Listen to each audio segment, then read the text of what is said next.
উসমান হাদি, যিনি অত্যন্ত স্বল্প সময়ে বাংলাদেশের 18 কোটি মানুষের কাছে এক পরিচিত নাম হয়ে উঠেছিলেন। অনেকেই 24শে জুলাইয়ে ভূমিকা রেখেছিল, কিন্তু শরীফ উসমান হাদি যে কয়জন হাসিনা বিরোধী আন্দোলনে, ভারতীয় আধিপত্যবাদ বিরোধী আন্দোলনে রাজপথে এবং বুদ্ধিমত্তায়, বিচক্ষণতায়, প্রজ্ঞায়, মেধায় বলিষ্ঠ ভূমিকা পালন করেছে, বিভিন্ন কৌশল অবলম্বন করেছে, কৌশল নির্ধারণ করেছে, তার ভিতরে অন্যতম ছিল এই শরীফ উসমান হাদি। এই অল্প সময়ের মধ্যে উসমান হাদি ব্যাপক জনপ্রিয়তা অর্জন করেছিল। আপনারা দেখেছেন ইনকিলাব মঞ্চ নামে একটা সংগঠন কায়েম করেছিল, তার মুখপাত্র ছিল। তার বক্তৃতার ভিতরে, তার আলোচনার ভিতরে কোন ভীরুতা, কাপুরুষতা, কোন নমনীয় এরকম কিছু কি লক্ষ্য করেছেন?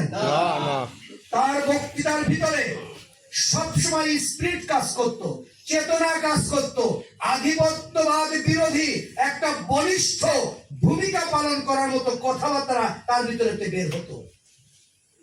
এই বাংলাদেশে দুই শ্রেণীর মানুষ থাকবে।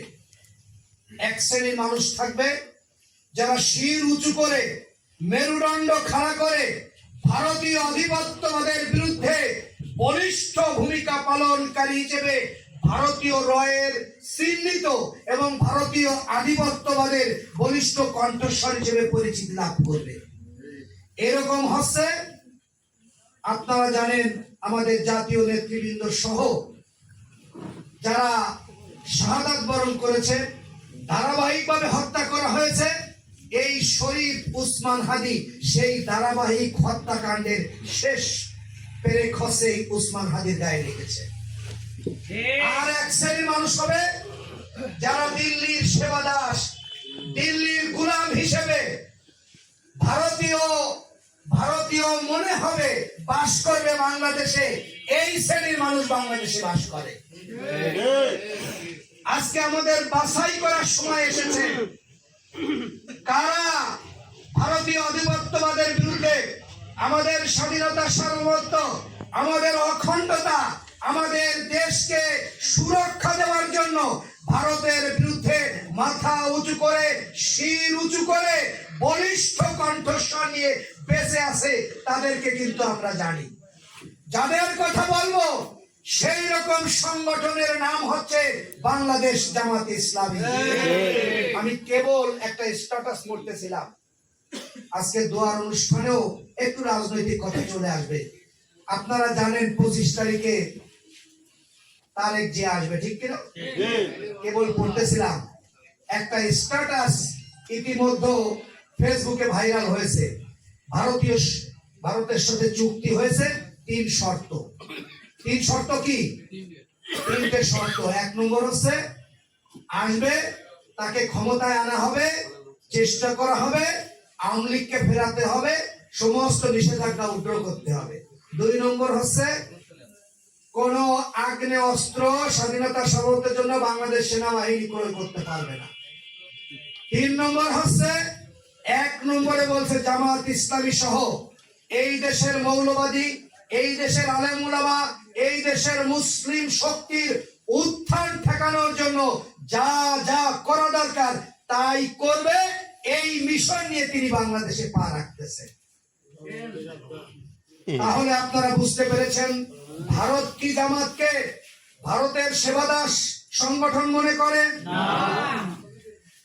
ভারত কখনো বাংলাদেশ জামাত ইসলামীকে সেবাদাস সংগঠন মনে করে না, এবং জামাত শিবিরের রোকন কর্মী সমর্থকরাও ভারতকে কখনো আমাদের শুভাকাঙ্ক্ষী মনে করি না।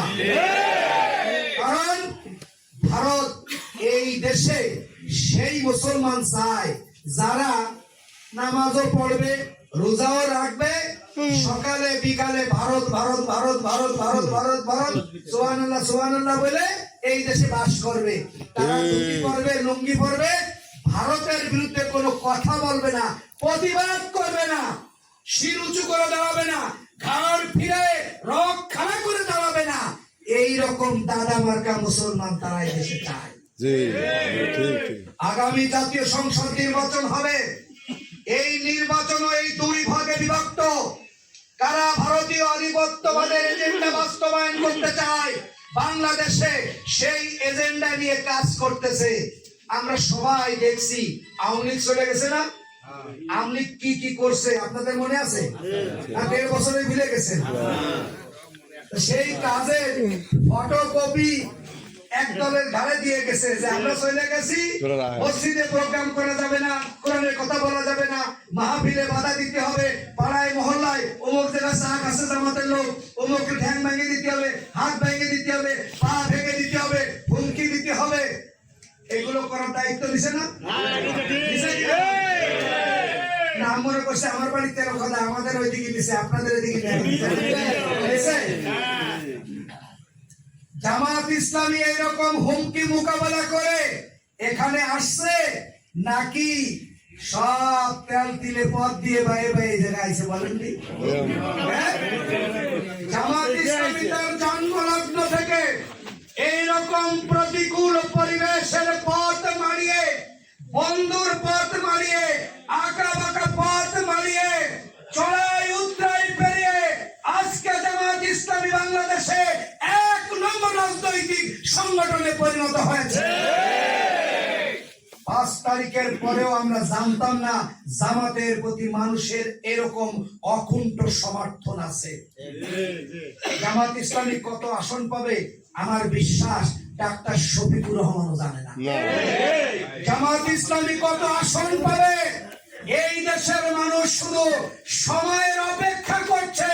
আর এইরকম হত্যাকাণ্ড, শাহাদাতের মধ্য দিয়ে লাশ ছুঁয়ে, রক্ত ছুঁয়ে প্রতিবাদী হয়ে তারা শপথ নিয়ে আগামী নির্বাচনে প্রস্তুতি নিয়ে রয়েছে। কিভাবে ভারতীয় আধিপত্যবাদের স্লোগান যারা দিচ্ছে, ওই নির্বাচন করেছে সেবাদাস হিসেবে যারা নির্বাচন করতে চায় তাদেরকে জবাব দেওয়ার জন্য প্রস্তুত হয়ে আছে। সেই লড়াই হবে। ওসমান হাদির রক্ত ছুঁয়ে, লাশ ছুঁয়ে দেখছেন অনেকেই শপথ করেছে। এই হত্যাকাণ্ড এখানেই থেমে যাবে না। পত্রিকায় আসছে, ফেসবুকে আসছে, আবুল হাসনাতের নাম শুনছেন? আব্দুল হাসনাত, সাদিক কায়ুম, এরকম যারা আছে সবাইকে সার্জিল আলম সহ যারা এখনো লিয়াজও করেনি, যারা এখনো সমঝোতা করেনি, সবাই ক্লিন টার্গেটে আছে। সময়ের ব্যবধানে সুযোগ বুঝে একে একে সবাইকে হত্যা করার টার্গেট নির্ধারণ করা হয়েছে। কারণ শেখ হাসিনা বাংলাদেশ থেকে চলে গেছে, শেখ হাসিনার এজেন্ডা বাস্তবায়ন করার জন্য কিছু লোক দায়িত্ব নিয়েছে। এই সমস্ত লোকেরা ভারতের রয়ের সাথে বসে সময় সুযোগ বুঝে দিনক্ষণ নির্ধারণ করে এই ধরনের হত্যাকাণ্ড ঘটানোর জন্য, প্রতিবাদী কণ্ঠকে সমূলে বিনাশ করে দেওয়ার জন্য তারা হীন ষড়যন্ত্রে এখনো লিপ্ত রয়েছে।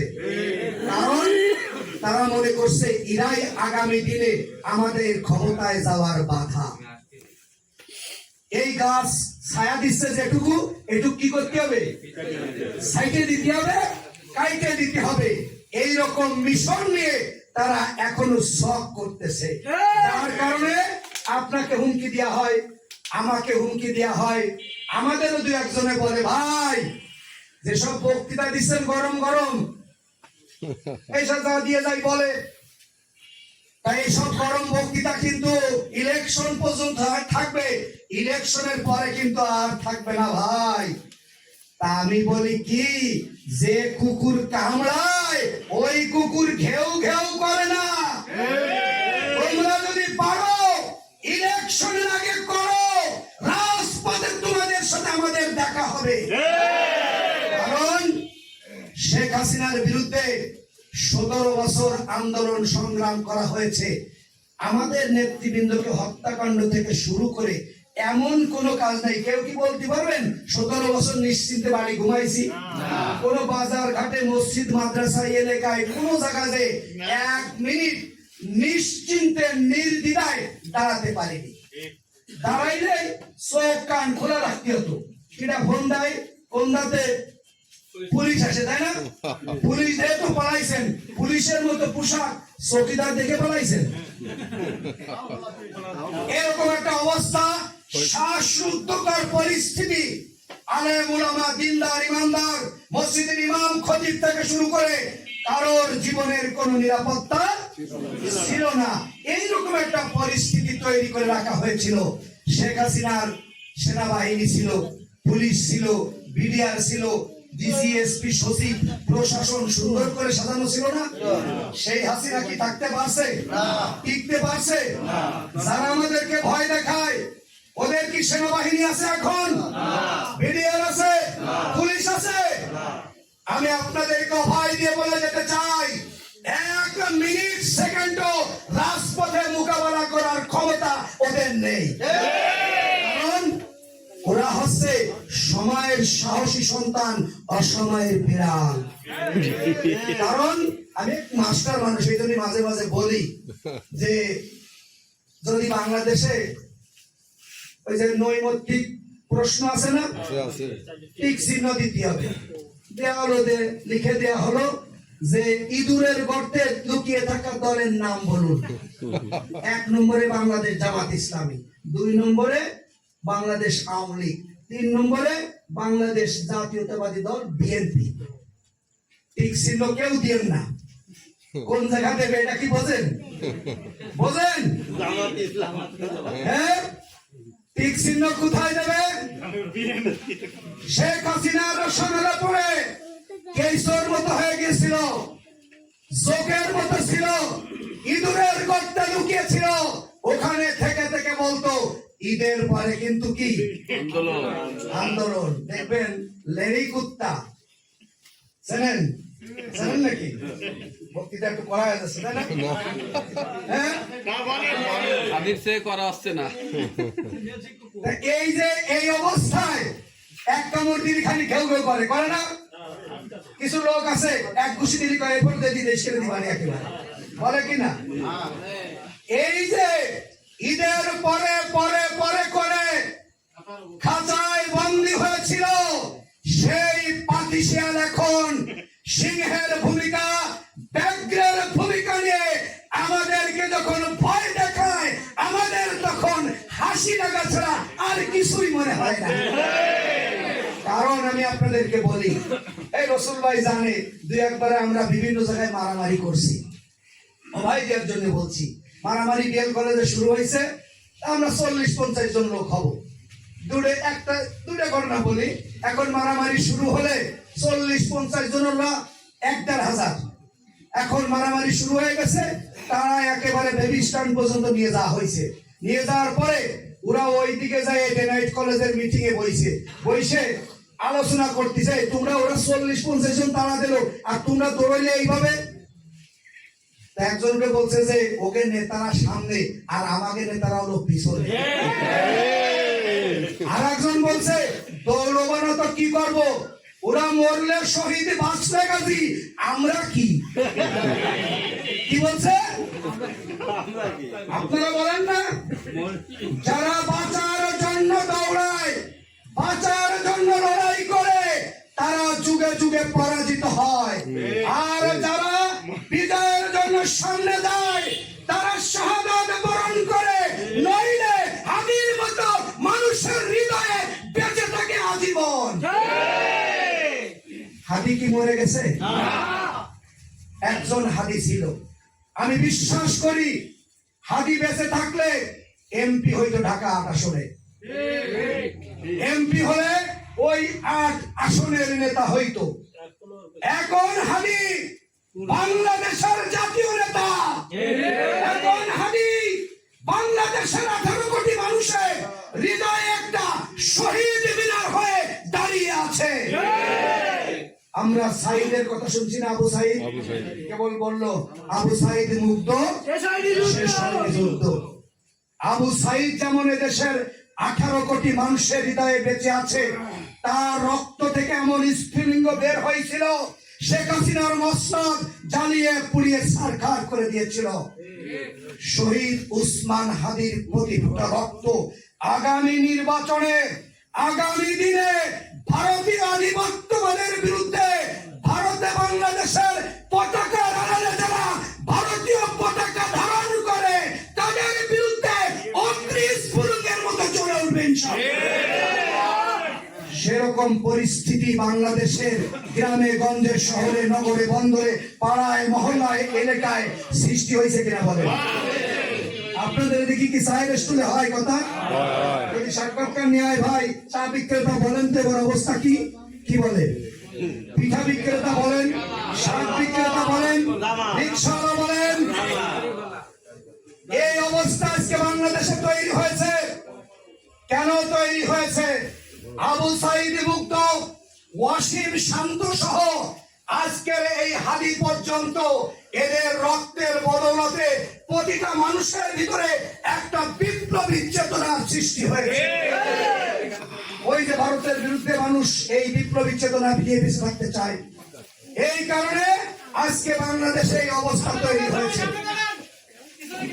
তৈরি হয়েছে উসমান হাদি ইসলামী আন্দোলনের অংশ ছিল। আপনাদেরকে শুধু এইটুকু বলি, তার ভাইকে দেখছেন, তার আব্বা একটা মাদ্রাসার ভাইস প্রিন্সিপাল, তার ভাই একজন এক মাদ্রাসার ফাজিল মাদ্রাসার প্রিন্সিপাল, আরো খুব এলিট ফ্যামিলির ছেলে, সবাই মাস্টার ডিগ্রি, সবাই কামেল পাস।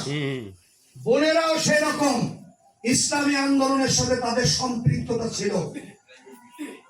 ওই রকম চেতনা সবার ভিতরে তৈরি হয় না। উসমান হাদির প্রতি ফোঁটা রক্তের ভিতরে একটা ইসলামী আন্দোলনের গন্ধ পাওয়া যেত আলোচনার ভিতর দিয়ে। এই জন্য উসমান হাদি আজকে বাংলাদেশের জাতীয় বীর হয়েছে। আমি গভীর শ্রদ্ধার সাথে তার প্রতি শ্রদ্ধা জানাই, তার রুহের মাগফিরাত কামনা করি। আজকে উসমান হাদির জন্য আমাদের এখানে যে হাত তুলে দোয়া নাও করি, এখানে যদি হাজির নাও হই, তাহলে এই দেশের তৌহিদি জনতা হৃদয় রক্তক্ষরণ হচ্ছে। তারা সবাই দোয়া করছে, সবাই আফসোস করতেছে, সবার ভিতরে একটা ব্যথা, কষ্ট সবাই অনুভব করতেছে। আজকে উসমান হাদির নাম জানে না এরকম বাংলাদেশে মানুষ নেই। মানুষ মরেও যে অমর হয় তার প্রমাণ হচ্ছে এই উসমান হাদি।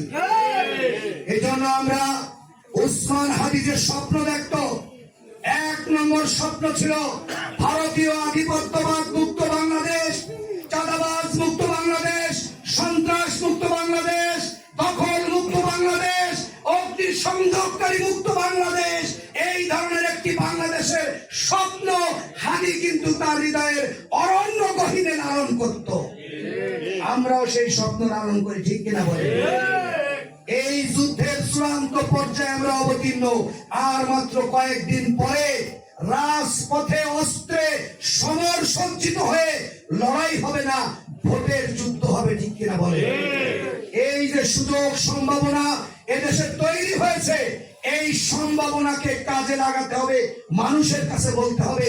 আপনারা আমার সাথে সবাই একমত হবেন, উসমান হাদিকে যারা হত্যা করেছে তারা কি দেশপ্রেমিক, ভারত বিরোধী না? ভারত বিরোধী, বাংলাদেশের কোন সেন্টিমেন্টের মানুষ, ভারতের মনে করেন ভারত বিরোধী না, ভারত প্রেমিক, এরকম কোন মানুষ কি বাংলাদেশে তাকে হত্যা করছে?